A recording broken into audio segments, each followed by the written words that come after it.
बाबा, तुम्ही म्हणताय ते मला सुद्धा पटतंय. तर तुम्ही हे विसरू नका की स्वामी आपल्याला कधीच वाईट सल्ले देणार नाहीये. हो, माहिती आहे. त्यांनीच आपल्याला ते पैसे मडक्यात भरून पुरायला सांगितलेले. पण त्याच्या मागे सुद्धा काहीतरी कारण असेल ना. उगाचच ते नाही सांगणार आपल्याला ह्याच्या बाबतीत. काही इजा असेल तर त्यांची, हेच तुमच्या लक्षात येत नाहीये. हो बाबा, मला माहिती आहे की तुम्ही हे पैसे माझ्या लग्नासाठी खूप कष्ट करून कमवले. हो, तुम्ही आता स्वामींच्या आज्ञा मोडून हे पैसे भलत्याच्या हाती देताय.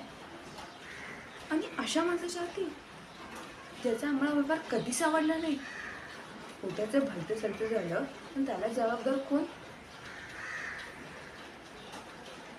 थांबा बाबा, प्लीज ऐका ना माझं. माझ्या माझ्या मताप्रमाणे प्लीज तुम्ही स्वामी जो मार्ग सांगताय प्लीज त्याच मार्गावरती जा. स्वामी कधीच आपल्याला वाईट मार्ग नाही सांगणार. विश्वास ठेवा त्यांच्यावरती.